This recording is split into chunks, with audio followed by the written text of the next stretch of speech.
Hello friends, welcome to health tips with doctor Manish. आज हम बात करेंगे एक बहुत ही इम्पॉर्टेंट कॉम्बिनेशन वैक्सीन के बारे में जिसका नाम है DPT। ये जो वैक्सीन है ये हमें 3 तरह की बीमारियों से बचाती है। ये बीमारियां हैं डिप्थीरिया, टेटनस और पर्ट्यूसिस। तो इस वैक्सीन के बारे में बात करने से पहले हम जानते हैं कि ये बीमारियां क्या होती हैं और इनके क्या लक्षण होते हैं। तो सबसे पहले डिप्थीरिया क्या होता है। डिप्थीरिया गले का होने वाला एक बहुत ही सीरियस इन्फेक्शन है। इस इन्फेक्शन में हमारे गले के पिछली तरफ, जीभ के पीछे, हमारे टॉन्सिल पे और हमारे नाक के पीछे एक सफ़ेद रंग की मेम्ब्रेन बन जाती है। जब ये मेम्ब्रेन बनती है तो इसकी वजह से हमारे गले में दर्द हो सकती है, हमारी आवाज़ बदल सकती है, हमें सांस लेने में दिक्कत हो सकती है या हमें जल्दी जल्दी सांस आता है। हमारे गले में दर्द वाली छोटी छोटी गिल्टियाँ जिन्हें कि लिम्फ नोड्स बोलते हैं वो भी बढ़ जाते हैं। हमें खाना खाने में दिक्कत हो सकती है, हमारा नाक चल सकता है, हमें बुखार आ सकता है, हमें ठंड लग सकती है, हमें थकान हो सकती है, हमारे शरीर में दर्दें हो सकती हैं। ये कुछ लक्षण हैं जो डिप्थीरिया इन्फेक्शन में होते हैं। दूसरी जो बीमारी जिससे ये वैक्सीन हमारा बचाव करती है वो है टेटनस। टेटनस को हम लॉक जॉ भी बोलते हैं। ये हमारे शरीर में होने वाली नसों की बीमारी है। वैसे तो ये इन्फेक्शन किसी भी उम्र में हो सकता है और ये इन्फेक्शन क्लोस्ट्रीडियम टेटनई नाम के बैक्टीरिया की वजह से होता है। ये जो टेटनस का बैक्टीरिया है ये कहीं भी हो सकता है, लेकिन ये ज़्यादातर धूल या मिट्टी में होता है। तो जब कभी भी हमें चोट लगती है, अगर उसमें धूल या मिट्टी लग जाए, ये बैक्टीरिया हमारे जख्म में ग्रो कर सकता है और ये कुछ टॉक्सिन बनाता है जिसकी वजह से हमारे शरीर में टेटनस होता है। जब हमारे शरीर में टेटनस होता है तो सबसे पहले हमें सिर दर्द होती है और हमारे मुंह के और जबड़ों के मसल में स्पाज़म आ जाता है। हमारे मुंह के मसल टाइट हो जाते हैं और हमें मुंह खोलने में दिक्कत हो सकती है। हमारे पेट में एकदम से मरोड़ उठ सकते हैं, पेट में दर्द हो सकती है, हमारे पूरे शरीर के मसल स्टिफ हो सकते हैं, उनमें दर्द हो सकती है, हमें खाना निगलने में दिक्कत हो सकती है। कई पेशेंट्स को मिर्गी के दौरे आ सकते हैं, हमें बुखार आ सकता है, हम बहुत ज़्यादा वीक फील कर सकते हैं, हमारा बीपी या हमारी नब्ज कम या ज़्यादा भी हो सकती है। तो टेटनस एक बहुत ही खतरनाक बीमारी है। ये कई लोगों की हर साल जान ले लेती है। तीसरी जो बीमारी है जिससे ये वैक्सीन हमारा बचाव करती है वो है पर्ट्यूसिस। जब ये इन्फेक्शन होता है तो शुरू के 1 या 2 हफ्ते में हमारा नाक बंद हो सकता है, हमें जुकाम हो सकता है, हमारा गला ख़राब हो सकता है, हमारी आंखें लाल हो सकती हैं, आँखों से पानी चल सकता है, हमें बुखार आ सकता है, हमें खांसी हो सकती है। छोटे बच्चों में सांस लेने में दिक्कत हो सकती है या उनके शरीर में इसकी वजह से ऑक्सीजन की कमी भी हो सकती है। जब ये इन्फेक्शन 1 हफ्ते से ज़्यादा हो जाता है तो बहुत ही ज़्यादा खांसी होती है जो काफ़ी लंबे समय तक चल सकती है। कुछ समय के बाद खांसी में बलगम आना भी शुरू हो सकता है। तो फ्रेंड्स, ये 3 बीमारियां हैं डिप्थीरिया, टेटनस, पर्ट्यूसिस, जो बहुत ही हमारा नुकसान करती है और इसकी वजह से कई पेशेंट्स की हर साल जान भी चली जाती है। तो आज हम जिस वैक्सीन की बात करेंगे वो हमें इन तीनों बीमारियों से बचाती है। DPT की जो वैक्सीन है ये 2 तरह की होती है। पहली वैक्सीन है DTaP और दूसरी वैक्सीन है Tdap। वैसे तो ये दोनों वैक्सीन हमें सेम बीमारियों से बचाव करती है, लेकिन अलग अलग एज ग्रुप में अलग अलग वैक्सीन्स दी जाती हैं। जो Tdap वैक्सीन है ये बड़े बच्चों में दी जाती है, अडल्ट्स में दी जाती है, जो ओल्डर पेशेंट्स में दी जाती है। जबकि DTaP जो वैक्सीन है ये इन्फेंट्स में और छोटे बच्चों में दी जाती है।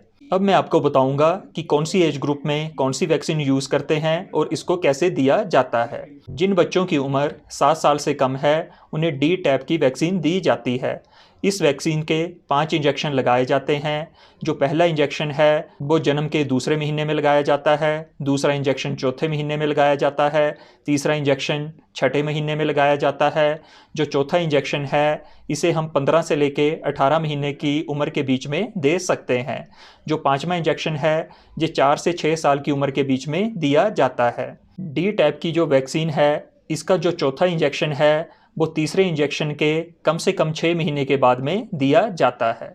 जिन बच्चों की उम्र 10 साल से ज़्यादा है उन्हें Tdap नाम की वैक्सीन दी जाती है। इस वैक्सीन को हम बूस्टर डोज भी बोलते हैं।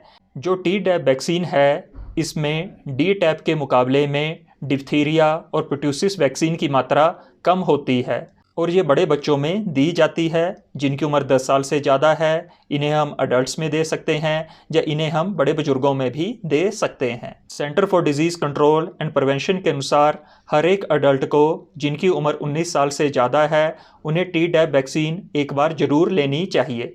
अगर उन्हें ये पहले वैक्सीन 10 या 12 साल की उम्र में नहीं लगी है तो उन्हें इसका एक इंजेक्शन लेना चाहिए और हर 10 साल के बाद वो टीडी या सेम वैक्सीन को रिपीट कर सकते हैं। अगर किसी को पहले टीडैप वैक्सीन नहीं लगी है लेकिन उन्होंने कुछ समय पहले टीडी नाम की वैक्सीन लगाई है तब भी वो किसी भी समय टीडैप वैक्सीन ले सकते हैं और उसके हर 10 साल के बाद वो इसकी बूस्टर डोज ले सकते हैं। अगर हम प्रेग्नेंट लेडीज़ की बात करें तो जो भी लेडीज़ प्रेग्नेंट होती हैं उन्हें टीडैप वैक्सीन हर एक प्रेगनेंसी में ज़रूर लेनी चाहिए। ये वैक्सीन उन्हें 3rd ट्राइमेस्टर के शुरू में लेनी चाहिए, मतलब उन्हें 27 से लेके 36 हफ्ते के बीच में ये वैक्सीन लेनी चाहिए।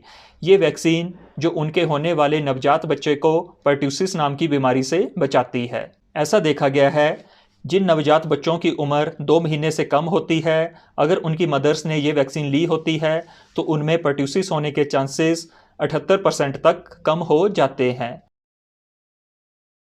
अगर किसी घर में नवजात बच्चा है और उस घर में अडल्ट्स हैं, ग्रैंड पेरेंट्स हैं या ऐसे बच्चे हैं जिनकी उम्र 10 साल से ज़्यादा है और उन्होंने टीडैप वैक्सीन नहीं लगवाई है तो उन्हें भी टीडैप वैक्सीन की एक डोज ज़रूर लेनी चाहिए। इसकी वजह से छोटे बच्चे में इन लोगों से इन्फेक्शन होने के चांसेस भी कम हो जाते हैं। लेकिन अगर उन्होंने पहले ये वैक्सीन ले रखी है तो उन्हें दोबारा से टीडैप वैक्सीन लेने की कोई ज़रूरत नहीं है। लेकिन ऐसे कोई पेशेंट जिनका भी रिसेंटली एक्सीडेंट हुआ है या बहुत ज़्यादा चोट लगी है या उनके शरीर में काफ़ी मात्रा में जल गया है और उन्हें 5 साल से ज़्यादा हो गए हैं टीडैप वैक्सीन लिए हुए तो वो रिपीट डोज 5 साल के बाद भी इस वैक्सीन की ले सकते हैं। अगर बच्चे या बड़े इस वैक्सीन की कंप्लीट सीरीज़ लेते हैं तो इस वैक्सीन की वजह से उनका टेटनस से 100% तक बचाव होता है और डिप्थीरिया से 97% तक बचाव होता है। ये जो वैक्सीन है इसकी डोज 0.5 ml है। ये इंट्रामस्कुलर दी जाती है और इसे हमें अपनी बाईं बाजू में लेना चाहिए। अगर हम अडल्ट्स की वैक्सीन की बात करें जिसे कि हम टीडैप बोलते हैं, इसमें 2 वैक्सीन्स बहुत ही कॉमनली आती हैं। पहली वैक्सीन है एडासिल, ये 10 से लेके 64 साल तक की एज ग्रुप में लगाई जाती है। दूसरी वैक्सीन का नाम है बूस्ट्रिक्स जो कि 10 साल या इससे ज़्यादा किसी भी एज ग्रुप में लगाई जा सकती है। तो अगर कोई ऐसा पेशेंट है जिसकी उम्र 70 साल है तो ऐसे पेशेंट्स को हम सिर्फ बूस्ट्रिक्स वैक्सीन ही दे सकते हैं। इस वैक्सीन के साइड इफ़ेक्ट्स वैसे तो माइल्ड हैं। इसकी वजह से इंजेक्शन साइट पे दर्द हो सकती है, वहाँ स्वेलिंग हो सकती है, वहाँ रेडनेस हो सकती है। जो सीरियस रिएक्शन है उनके चांसेस बहुत ही कम हैं। इस वैक्सीन के बाद 4 में से 1 बच्चे को या तो बुखार आ सकता है, स्वेलिंग हो सकती है या रेडनेस हो सकती है। लेकिन ये जो रिएक्शन होता है ये ज़्यादातर चौथे या 5वें इंजेक्शन में देखा जाता है। शुरू के 3 इंजेक्शंस में इस तरह के रिएक्शन होने के चांसेस बहुत ही कम होते हैं। अगर हम सीरियस साइड इफ़ेक्ट्स की बात करें तो इस वैक्सीन की वजह से मिर्गी के दौरे पड़ सकते हैं, परमानेंट ब्रेन डैमेज हो सकता है, ब्लीडिंग डिसऑर्डर्स हो सकते हैं, एलर्जिक रिएक्शंस हो सकते हैं, जोड़ों में या मसल्स में दर्द हो सकती है। लेकिन ये सीरियस साइड इफ़ेक्ट्स बहुत ही रेयर होते हैं। अगर इस वैक्सीन के लेने के 7 दिन के अंदर किसी को कोमा की शिकायत हुई है या मिर्गी के दौरे पड़े हैं तो उसे नेक्स्ट टाइम ये वैक्सीन नहीं दी जाती। ऐसे पेशेंट्स में ये वैक्सीन कॉन्ट्राइंडिकेटेड होती है। जैसे कि मैंने पहले बताया, डीटैप के मुकाबले टीडैप वैक्सीन में डिप्थीरिया और पर्ट्यूसिस की वैक्सीन की मात्रा कम होती है। तो टीडैप की जो वैक्सीन है जो कि हम अडल्ट्स में लगाते हैं या जिसे हम बूस्टर डोज भी बोलते हैं, इससे साइड इफ़ेक्ट होने के चांसेस दूसरी वैक्सीन के मुकाबले में बहुत ही ज़्यादा कम होते हैं। तो फ्रेंड्स, ये टेटनस, डिप्थीरिया, पर्ट्यूसिस वैक्सीन के बारे में कुछ ज़रूरी जानकारी थी। होप आप सभी इस वैक्सीन को लगवाएंगे और अपना इन जानलेवा बीमारियों से बचाव करेंगे। Thank you very much.